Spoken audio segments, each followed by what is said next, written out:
en que se estiman entre sí recíprocamente los cónyuges depende de cómo cada uno se autoestime a sí propio, lo que a su vez es dependiente de cómo hayan sido queridos y educados afectivamente por sus padres. Por eso en la sinceridad del diálogo conyugal muchas veces comparecen las familias de origen de uno y de otro, porque si su padre le quería mucho, esa chica a lo mejor se siente muy segura, y como se siente muy segura, cuando interactúa con su marido le transmite la seguridad que ella tiene, y entonces refuerza, estima a su marido para hacerlo más seguro, para que crezca en seguridad, y se ve que hay un decalaje consecuencial o secuencial de una generación a otra. O sea, tiene mucho que ver, muchísimo que ver la autoestima personal y la estimación del otro en la constitución del matrimonio. Decía que una persona que ha sido querida es mucho más fácil que transmita ese... quiere decir que entonces sí es posible una transmisión de valores a otras generaciones, teniendo en cuenta la autoestima. Absolutamente posible. Es más, yo creo que es lo que suele ocurrir por una vía natural entre padres e hijos, entre hijos y a su vez sus hijos, o sea, entre abuelos y nietos, etcétera, ¿no? Lo que ocurre es que la investigación de este tema es difícil. Es decir, cómo se transmiten los valores de una generación a otra es difícil, pero tiene mucho que ver con la autoestima. Cuando uno se estima a sí mismo, ¿por qué se estima? Se estima porque en su conocimiento personal ha descubierto valores que tiene de forma natural. Y en gran parte los ha descubierto no porque ha estado mirando en su intimidad, sino porque los padres le han dicho, pues, eres muy generoso, muchísimas gracias, por ejemplo. Entonces él se da cuenta de que el valor de la generosidad lo tiene dentro de sí, lo tiene realizado su persona. El modo en que los padres subrayan este o aquel valor sobre el que su adquisición, su asunción por la persona, su realización en la persona, esta se estima, varía muchísimo de unas familias a otras. Hay padres que solamente descubren 3, 4 valores en cada hijo y se lo dicen. Y si los padres fueran más atentos, probablemente descubrirían 30, 40 valores que cada hijo tiene. Cada persona tiene muchos más valores que eso, ¿no? Y por lo tanto, si subrayara los valores que realmente tiene, porque el conocimiento de sí mismo tiene que ser muy preciso, muy riguroso, y nunca nos acabamos de conocer del todo, permitirían que el hijo descubriera, conociera quién es, lo cual es importantísimo. Y quién es, y la estimación acerca de sí mismo en función de qué valores tiene. Claro, cuando un padre o una madre manifiesta el valor que tiene un hijo, le está ayudando a conocerse a sí mismo, pero a su vez está poniendo de relieve, está haciendo manifiesto un valor latente que el propio chico no conocía, y en eso está educando, porque cuando decimos a un chico que es muy generoso y se lo decimos en tono de alabanza, ya estamos poniendo ese valor en lo alto, y además le podemos seguir explicando por qué es generoso, y le estamos dando una lección sobre generosidad, y le estamos educando en generosidad. Y ese chico, cuando tenga 30 años,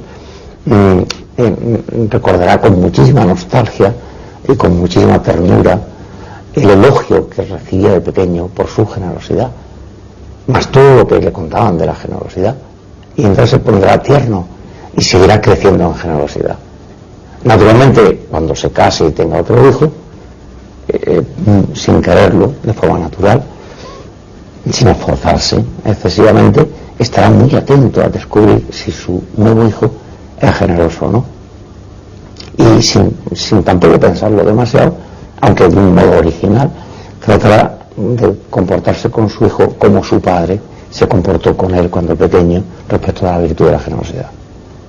Es decir, que hay una transmisión de una generación a otra de los valores en los que cuajó y cristalizó la autoestima personal, tal y como los padres lo detectaron en los hijos.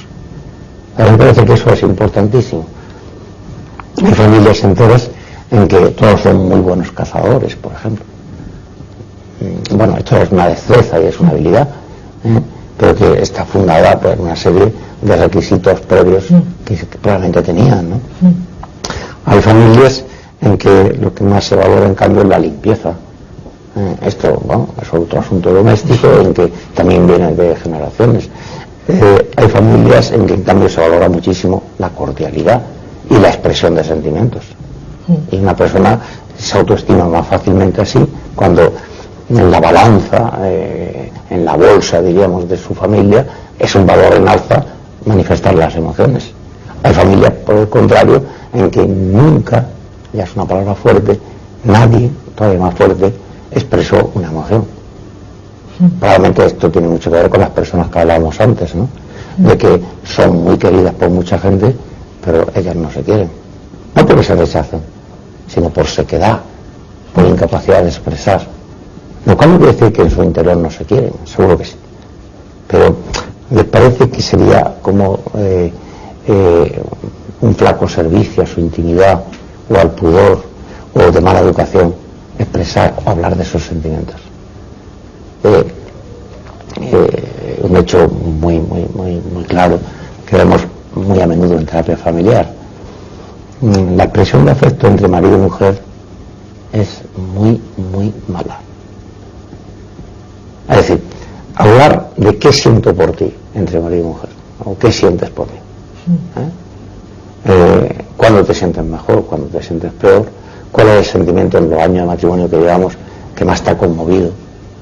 ¿En qué podemos mejorar? Esto no se habla casi nunca. Y yo me malicio que la felicidad conyugal sin eso es imposible. Y lo que es peor, la educación en la autoestima de los hijos está impedida. Porque si no se han expresado emociones, si no se han acogido la expresión de emociones de los hijos, es que es muy difícil luego subrayar valores, porque las emociones tienen una trama, tienen un contenido, no están vacías por dentro, sino que se apoyan en características, habilidades, destrezas, valores, ideales, etcétera. Y por tanto, a la vez que se tienen sentimientos, los sentimientos tienen contenido, y esos son valores siempre. Y por eso la educación sentimental no puede separarse de la educación axiológica o ética o valorativa. Y por eso también, finalmente, si queremos que la siguiente generación sea como prolongación de la nuestra, solo que más perfeccionada y por caminos diversos, con toda libertad, pues hay que hacer una excelente educación de la autoestima en esa generación, para que los valores vayan acreciéndose de generación en generación y por tanto vayan haciendo cada vez personas más valiosas. Me permito una última pregunta. Entonces, ¿la cuna natural de la autoestima es la familia? Absolutamente cierto.